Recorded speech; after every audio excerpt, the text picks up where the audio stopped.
Greetings, friends and followers. This is Nurses Talking, and I am Dale Barcy. And as always, if you like what you see and hear, subscribe, leave us a comment. Let us know what you think. Here on Nurses Talking, we speak to nurses anywhere in the world and at any stage in their nursing journey. Today, I have the very great pleasure of welcoming Marie Davis out of Illinois, USA. Marie she's been an ICU nurse. She's a certified nurse case manager, and she's secretary of the International Autoimmune Encephalopathy Society. So, welcome, Marie. Thank you. How are you? I'm doing fine, thank you. Yes. Good. Awesome. So, Marie, first of all, I want to know is why a nurse? What inspired you to choose nursing as a career? Actually, it was my father who suggested nursing. I started college as a biology as a major, and he had heard of a nursing program that was just starting as a bachelor's degree, and thought that maybe that would be a good fit for me. And so I did not know what I was going to do with biology. And so I decided, okay, well, let me go ahead and go into that. And so I did that. It was Concordia College in River Forest. They were transitioning from a diploma program to a bachelor's degree program. And so I was in the first class of that bachelor's degree. Um, and they were it was not well planned out. So we did not necessarily know where all of our clinicals were going to do. We would find out the week before. And so we were, yes, all over the city of Chicago doing our clinicals. But that made it interesting. We Yeah. never knew from 1 month to the next where we were going to be. Uh, so that was interesting. And I started as a pediatric nurse at a very small hospital. It's associated with University of Chicago. It's Larabida Children's Hospital, Hmm. and it's all chronic disease. And I worked on the floor for about 4.5 years. That was when case management was really starting out. Hmm. So I started as a nurse in 1986. Um, and so in 1990, there was a nurse case manager who was starting a program there and thought I would be a good fit for case management. And so uh, there was a position. She took me on and kind of trained me in nurse case management. It was the very beginning of nurse case Hmm. management. And part of my job was also because this was a small hospital that dealt solely with chronic disease, was also to do site visits for hospitals that were referring patients to us. So I did site visits at just about every hospital in Chicago, which was interesting. Got to see everybody and how they practice, and then would help patients transition to our hospital. So it was interesting. I got to see like the acute care side of it as well as transitioning to chronic disease. Yeah. Um, yes. So it was interesting. It was at the beginning of patients going from long-term care within like a residential center to Yeah. home care. Hmm. Hmm. Yes. Yeah. And so that was interesting. And so that's where I began as a case manager. And then after I was there for 12 years, uh, case management position opened at University of Chicago, and I transitioned to that. Mm. And I was initially on a unit, med surge unit, and then an ICU position opened, and it was both pediatric ICU and then the burn unit, which was a mixed adult and Okay. peds. Hmm. Hmm. Yes. Yeah. So I moved into that position. So that was interesting. About, well, let me see, was 9 years ago, I was at work. Mm. My coworkers noticed I was acting strange. Um, one of my office mates took my keys out of my purse because I was talking about going home because I didn't feel well. I felt strange. And they were kind of chasing me around the hospital, trying to find where I was. The children's hospital, it's a long building with three staircases, two on each end and one in the middle. And so they were up and down chasing me around. I was found in the bathroom having seizures.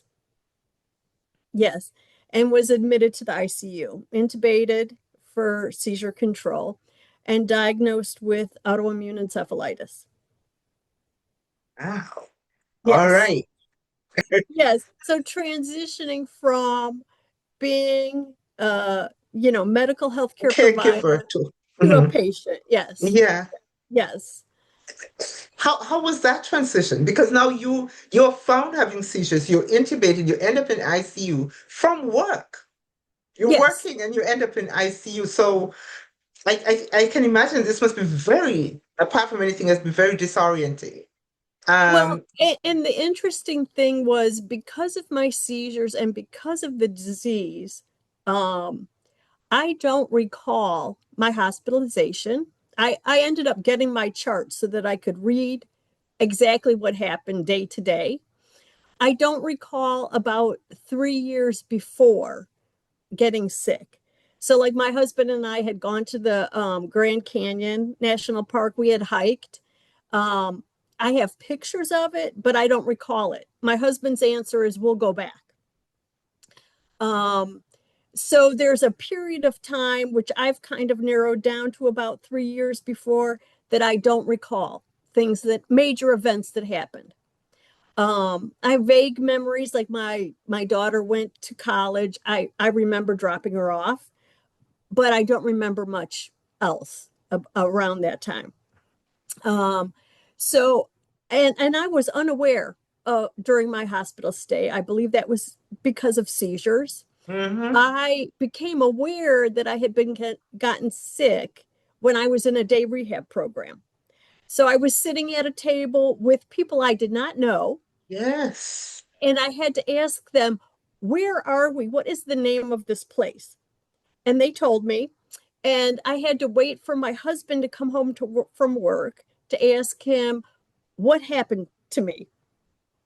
And he told me, and I said, I have to get my chart. I need to read exactly what happened. So I have a question. First of all, I think I want to expand a little bit about what autoimmune encephalopathy is, because here you're telling me that there's so many things that you have forgotten, Yes. that has just seemed to have disappeared from your memory. And I wanted to know then, does that mean when you ask people about those times, do they say that they noticed anything in that time that we just didn't give credence to? It just happened. No, it just happened. My husband did not notice anything before that. I drove to work that day. Got into work, was in the office. It was only once I had gone to the floor that people noticed I was not acting like my normal self. Yeah. So, and my husband, he's an athletic trainer at a community college. He works late hours. Both of my kids were away at college.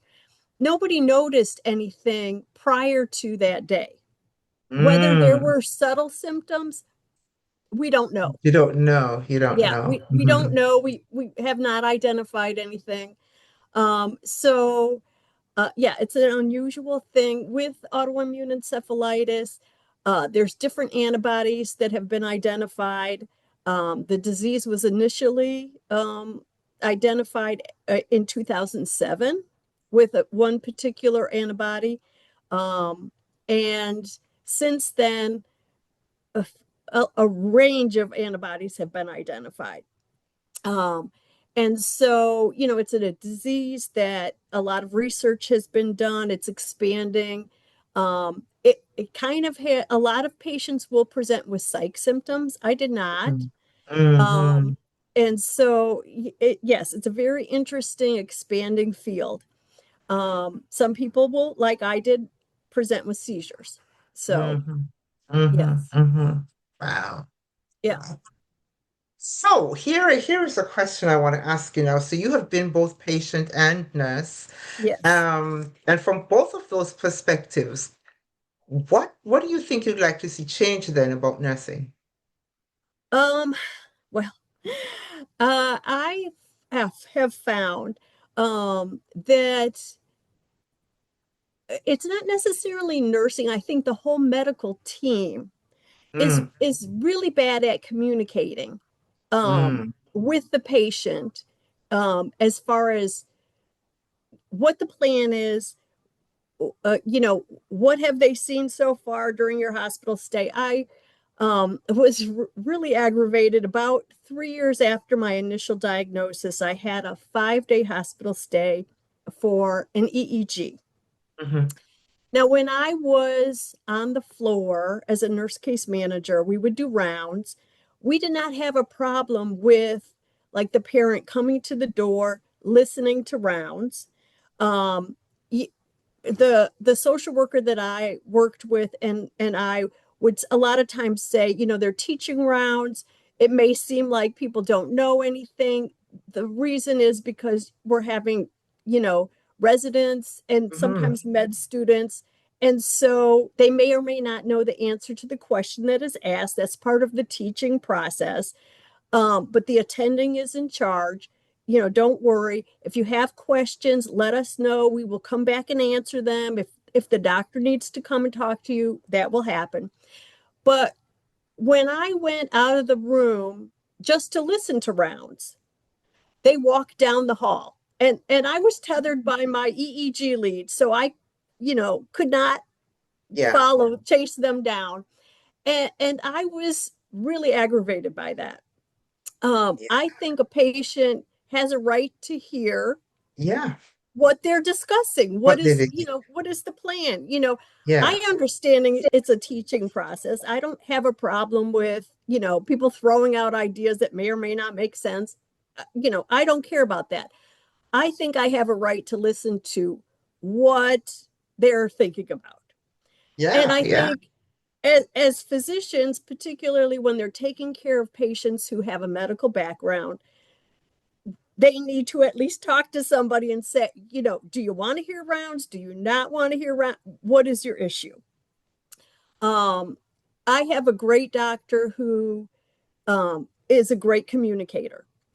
I've recently had an experience with a different doctor because I now have osteoporosis because of my seizure meds that I've been on for 9 years. yeah. This doctor was extremely bad at communicating. And I needed some meds. They needed to be prior authorized, and that process was taking a long time. Now, this was something that I would have been able to take care of in 2 to 3 days. It has taken like 2 months. And I still don't have the meds in hand. And I'm like, I can give the medication myself. It's an injectable. I Mm-hmm. gave myself uh, Coumadin when I was first home, Mm. clueless, not really knowing what was going on. I still could give myself an injection. Just give me the meds. That's good. Yeah. So that part has been very frustrating. So working at a major medical center where there are a lot of medical professionals who get care at that facility, I struggled with them not understanding that somebody who is a medical professional would want to Yeah, hear what the plan is or even possibly have input. yeah. Yeah. Exactly. Yes. Exactly. Right. Now I have a great neurologist who is a great communicator, but not everybody is like that. And so there have been times where I've really struggled with that. Um, you know, I was in a day rehab program. They would have, like weekly rounds. At no point did they communicate with me or my husband because I Hmm. was impaired at that time, you know, Yeah. but yes, I would have appreciated if you would have sat down with me and my husband and said, this is what we're seeing and, where we think you are. Yeah. Uh, yeah. I've had neuropsychology testing twice. The neuropsychologist that I work with sent me the results and the tables and said, we'll go over them together so that you understand what we're seeing. Yeah. Yeah. Um, I just see a real difference in um, certain physicians' ability to communicate with patients and others' lack of, I don't know, I don't want to say social skills, but lack of ability to communicate well with the Yeah. patient. Yeah. Yeah. Yeah. Um, and I worked with a lot of patients who had chronic disease. Their parents were, they'd been around the block multiple times. They were Yeah. well versed, wanted to have some input because, certain things had been tried before, didn't work. And maybe it's a different doctor and they want to say, we've done that before, it didn't work. Yes. Let's not even talk about that because we've already tried that. Yeah. And the answer would be, let's try it again. And they're kind of like, well, no, we've tried that. It didn't work. Um, and so to me, I see particularly with chronic patients, and this is from my previous practice and my own experience, it's a collaborative practice with the Hmm. patient and the Yes, it medical team. is. Yeah. Um, Not everybody has gotten on that page yet. um, and for doctors, nurse practitioners, rehab staff that work with patients with chronic disease, I think that's a really important point to take home. That the patient lives with this every day. Them and their families see kind of Yes. what works and what has not worked. They want to have input into the plan. And yet, a lot of times, the planning process or the discussions, they're Hmm. not They're included left in. out. They're left out. Yes, Hmm. yes, Yeah. It's very difficult to be sick and still have to advocate for yourself and push and yeah, it can be. yes, yes. Hmm. Uh, yeah. So to well, I think maybe you actually just answered that question. I was going to ask you, what would you say to a nurse who suddenly finds themselves on the other side of the bed unexpectedly, becoming a patient themselves? But I think you may have answered the question pretty much. Well, I don't have any great answer as to how to make that work for people other than finding a physicians or a medical team that is willing to work with you. And some places are much better at doing that than others. When I worked at this little hospital that solely did chronic disease, they were used to that because patients have been doing this for years. Hmm. We knew that families were well educated about the disease process and maybe wanted input Yeah. into, yeah, what worked before and also what is going to work with their life and lifestyle. And there you go. Given a choice about something, they may pick something just because it works better for how they live their lives. Yeah. And that's not always taken into consideration for Yeah. chronic disease. And it's unfortunate. And I also see too a lack of education early on in the disease process for patients. Hmm. Hmm. I they I had to laugh because I looked at the discharge paperwork from when I was discharged from the hospital. I was discharged in like January of 2017. I had an article from 2007. Now I know research had been done. A lot of research had been done since the disease was discovered. Yeah. And yet this was the best that somebody could come up with was here's an article from 2007. and Yeah. some shoulder exercises that PT gave you. And that's what I was sent home with. Yeah. And so that aggravated me to no extent. Yeah. Yeah. Yeah, I was mad. Then I searched around for, what organizations can have information, you know, actual real information, Yeah. answer questions, not like, oh, we're doing fundraising because we want to be in existence. Mhm. And I found the organization that I volunteer with now. And solely because it's really science-based information. And I was grateful for that because I was, researching on my own, trying to understand the disease. And it's a complex disease. And, science has made a lot of progress in it.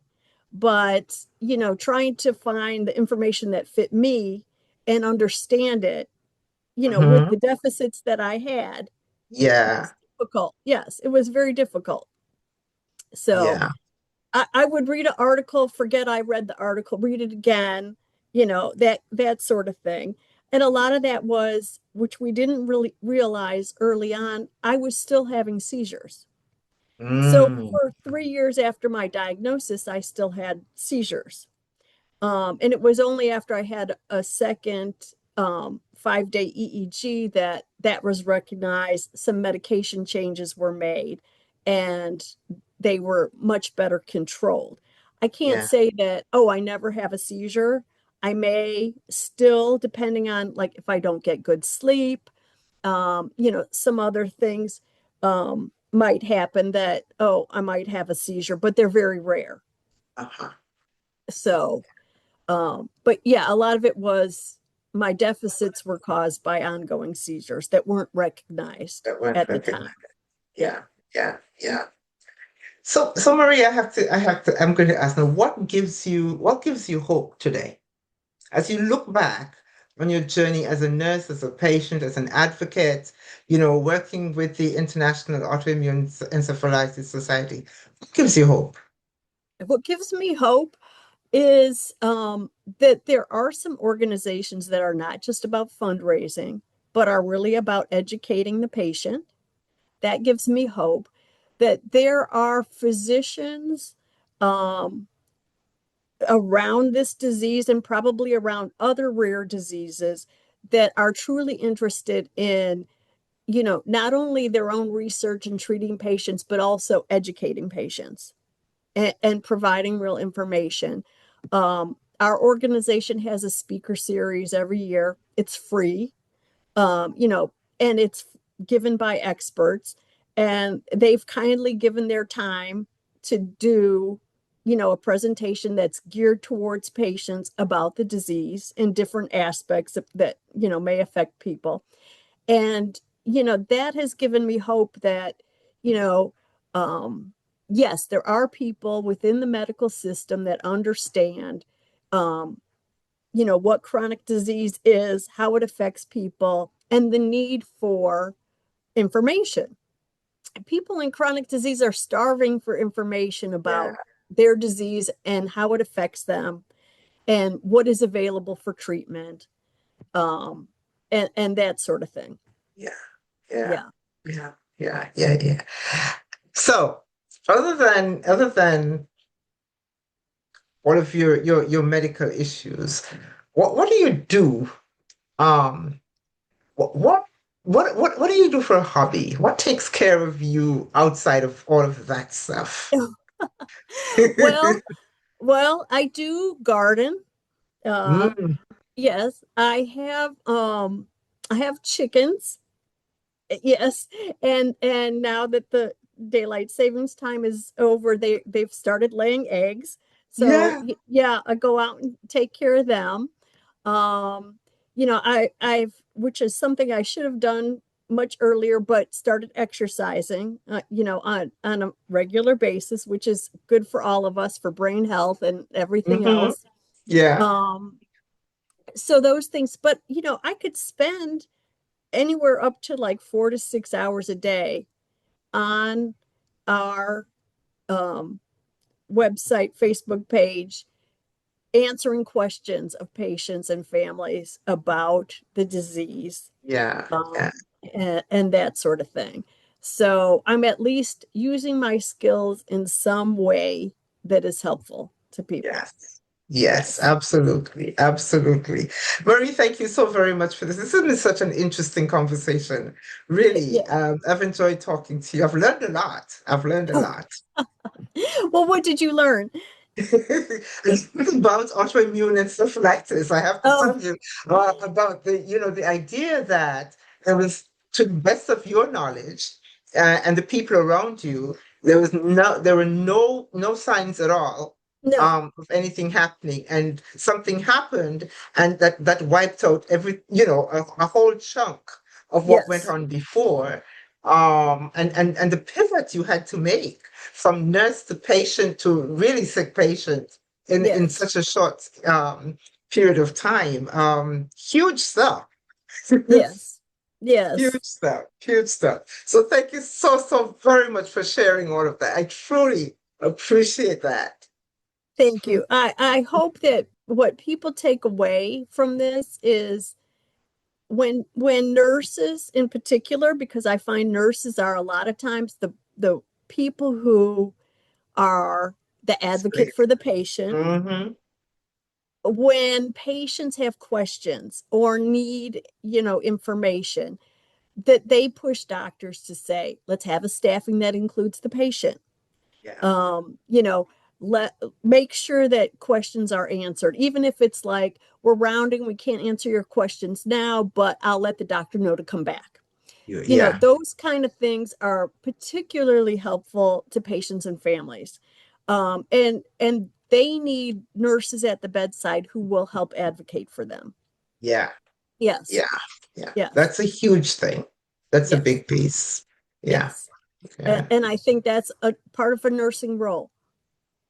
It is. It Yes. is. And it's a very big part of it. It is, yes. And I think nurses can be great at it. Yes. Yeah. Yeah. Thank you so much, Oh, thank Marie. you. I think that we need to do this again. I think that we have so much more to talk about. Oh, we do. Yes, we certainly do. Yes. We'll do this again. Okay. All righty. Thank All you. right. Bye-bye. Take care. Yes. Thanks.